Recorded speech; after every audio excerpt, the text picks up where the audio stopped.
amados, a graça e a paz do Senhor esteja com todos. Estou aqui para compartilhar uma palavra de salvação nesta hora com você que está nos ouvindo, aonde você estiver. E eu quero compartilhar com você a respeito do novo nascimento. Ou seja, dentro do plano de salvação que Deus estabeleceu para a humanidade, começa tudo pelo plano de salvação, né? Ou seja, do indivíduo através do arrependimento. Isso começa exatamente quando nós entendemos o que é o novo nascimento. E eu quero te compartilhar em alguns minutos aqui, seu tempo, o que é verdadeiramente o novo nascimento. Um dos encontros famosos, que eu gosto muito dessa passagem, muito bonita, muito rica em detalhes, quando Jesus se encontra com Nicodemos, ou seja, há um encontro entre os dois, Nicodemos vai ao encontro de Jesus para esclarecimento de algumas questões. Ele faz uma pergunta, indagações diversas a respeito de diversos temas, e Jesus vai dizer a ele, da necessidade de nascer de novo. Veja só o que diz o texto. Diz a palavra do Senhor no capítulo 3 de João, Evangelho de João, capítulo 3, verso 5, diz assim: Respondeu-lhe Jesus, digo a verdade, ninguém pode entrar no reino de Deus se não nascer da água e do Espírito. O que nasce da carne é carne, o que nasce do Espírito é Espírito. Não se surpreenda pelo fato de eu ter dito, é necessário que vocês nasçam de novo.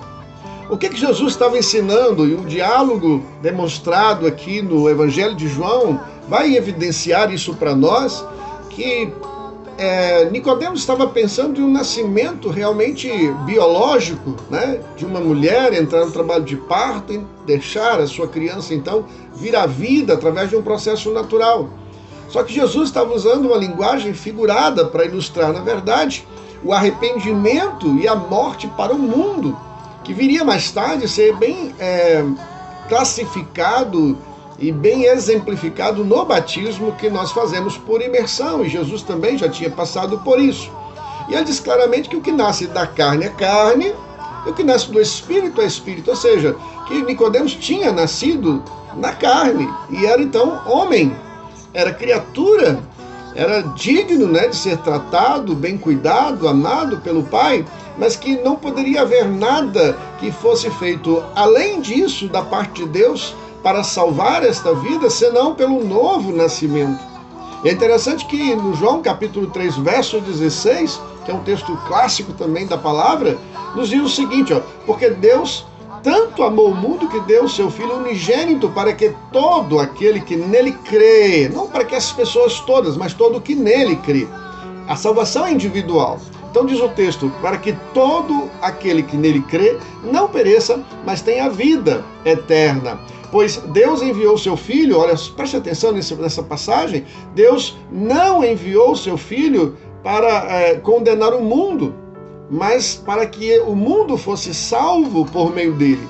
E o verso 18 diz assim, olha, quem crê não é condenado, mas quem não crê já está condenado por não crer no nome do Filho do unigênito de Deus. E ele vai dizer mais ainda no verso 19 que o julgamento é este, que a luz veio, para o que eram seus, mas as pessoas, ou seja, o homem amou mais as trevas do que a luz. O que nos ensina essa passagem, eu queria destacar para você nesta hora, na sua vida, nessa devocional. Há um projeto de salvação.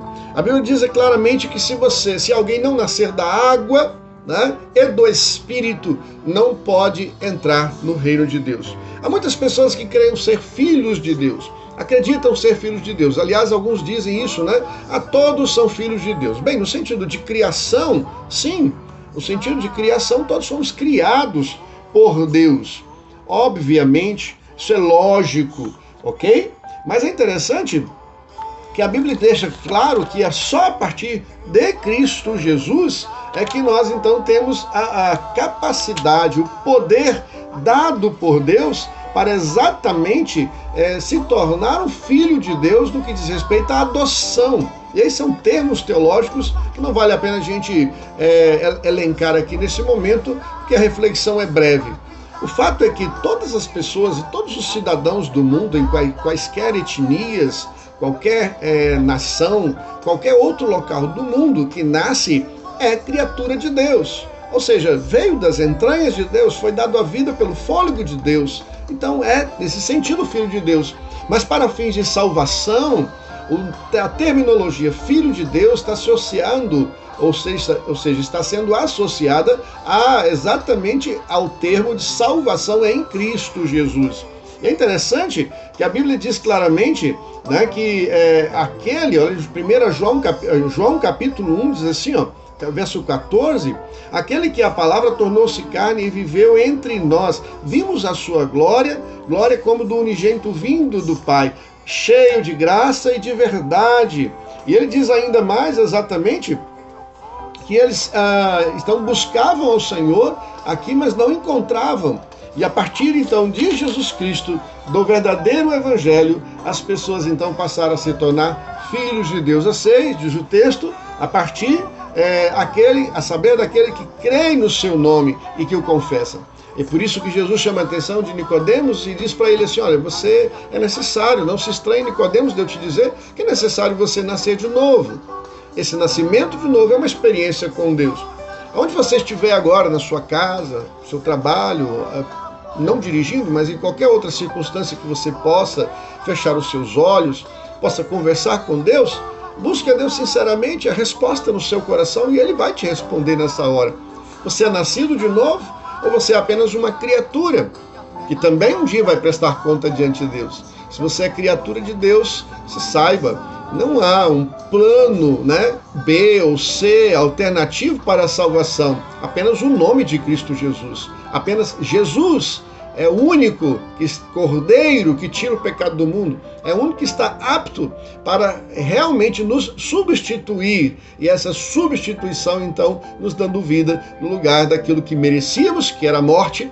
Porque Paulo, escrevendo aos Romanos, capítulo 3, verso 23, diz que o salário do pecado é a morte. Mas o dom gratuito de Deus é a vida eterna em Cristo Jesus. Que Jesus te abençoe nessa hora e você possa, então, ter essa experiência. Se não se converteu, se não nasceu de novo, busque esse novo nascimento. Ore ao Senhor nesse momento. Confesse as suas transgressões.